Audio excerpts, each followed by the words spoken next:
We've covered Final Fantasy games at length in plastic offerings, all the way from 1997 FF7 to FF7 today on Nintendo Switch 2, covering countless generations of games. But first gen, FF1, 2, 3, and second gen, 4, 5, 6, came in paper boxes on the Famicom and Super Famicom. Today, we're going to tell you everything you need to know about these game boxes.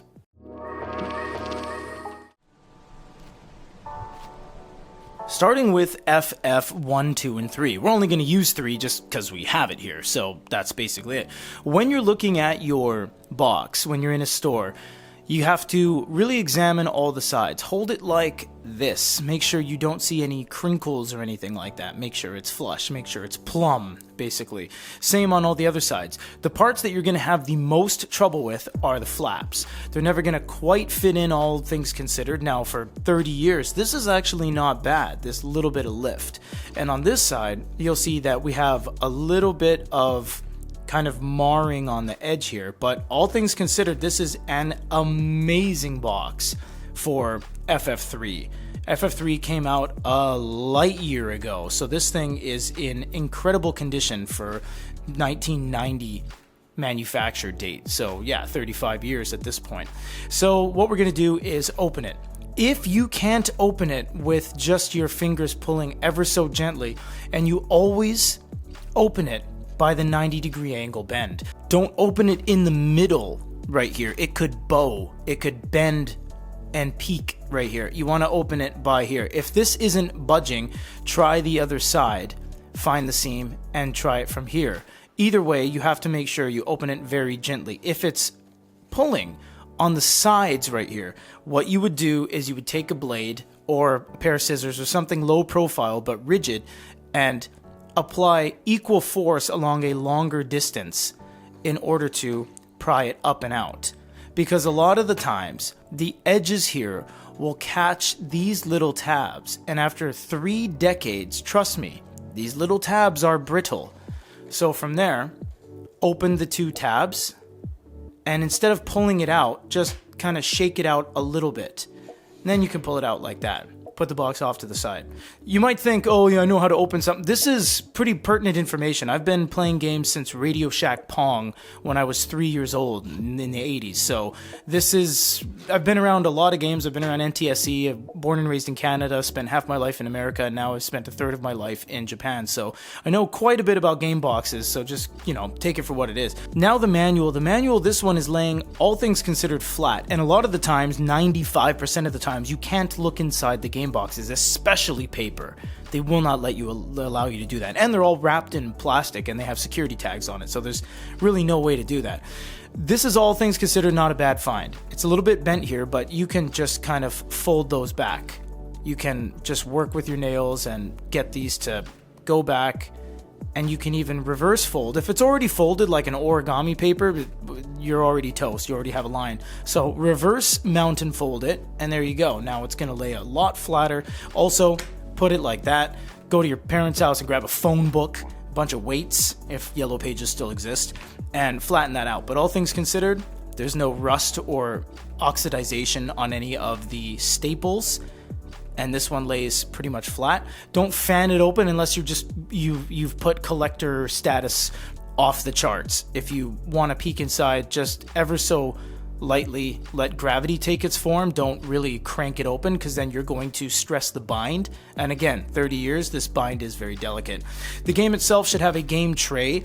Now, you never really have to worry about the tray too much, because they are all the exact same trays, HVCDs. The model code on here. So what that means is that if I get a really good copy of FF3 but my tray is all yellow and toast, don't worry. Just go online and buy a really bad copy of Mario Open or Golf or Mahjong in order to get the tray. So a lot of the times you can get Famicom NES games for $4 if you get a really terrible pachinko or a slots or a derby racing game that no one cares about, but you do get the exact same official Nintendo tray as well.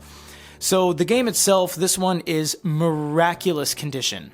Miraculous condition for $19.90. This one is not yellowed. The front and the back plastics are the exact same color, and the art is completely intact. There's very little nail markings. It's not peeling at the corners. I really lucked out with this one because all you can do when you go up to these is just look at the actual plastic wrapped game box, and there's nothing else you can do because you're not allowed to open it up and see what's inside.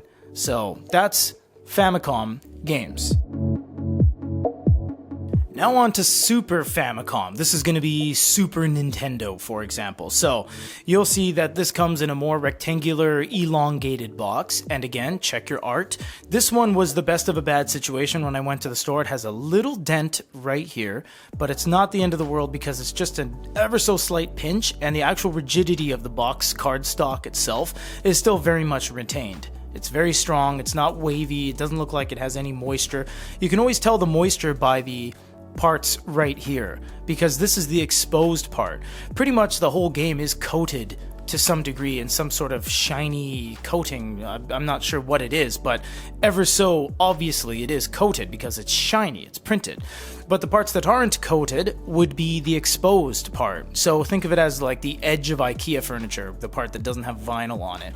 So again, you want to be very careful when you're opening this. Open it by the sides, jiggle it left and right. Do not put any particularly strong force on any one side. Make it even across the board and it'll pop out. So again, very careful with these tabs. They've been hinged and turning for decades. Please be careful. And then if you can't pull it, if you're having a little bit of trouble, just again shake it out. It comes out very uniform that way. And then put your box off to the side. Now we have a little bit of marring on the inside here, but that's not that bad. You can massage that back. And again, the cardstock rigidity is quite strong on this one, so it's not bad. Now, how'd we luck out on this? I actually haven't opened this one yet. Okay, there you go. Now, I got lucky on the manual, but I don't like this manual inherently because it's not a kind of book style manual. It's almost like a gigantic accordion. And yes, I understand it has like almost a map-esque charting layout. I'm not going to open it any further than that because if you open the part that, like, this is an accordion. It's already been kind of bent a lot, but the parts that are on the other axis, if I were to open it from this side, these 90-degree angle, well, I would say actually 359 degree angle folds, if you use the circle the other way, have been in that state for decades, and I'm not going to mess with that right now. So we have a pretty good art, and I'm just going to chalk it up to a win on that one. Now, a lot of the times you will find the green AC cards in here, and this one does not have one, so we don't have a full set yet. But again, SHVC, if you're worried about your trays, don't worry because there's always a solution. Now, if you need the tray, just buy this. Buy some BS Mahjong game or slots game. These are $1 at the store because nobody wants them. And for the most part, they're either empty or they have no manual or whatever, but guess what? SHVC trays come in them, and typically because they're never played or used, they're actually in better condition than the Final Fantasy trays you'll find. So when hunting for a game, if your tray is busted, don't even worry about it. Also, if your game is busted, loose Famicom games are worthless in Japan. You can get these for 300 yen, which is like $1.90 US. This is where all the money is, the actual box and the manual. The games are not worth anything. You can buy these in the dollar bin, depending on the title. Chrono Trigger might run $8, Super Mario RPG might run $7 as is. But, for example, if you have a game with a really good box and a terrible cartridge, you just buy the cartridge separately. So that's pretty much everything about the Super Nintendo crowd as well. So when you put it back, make sure you reverse the work, make sure everything's clean.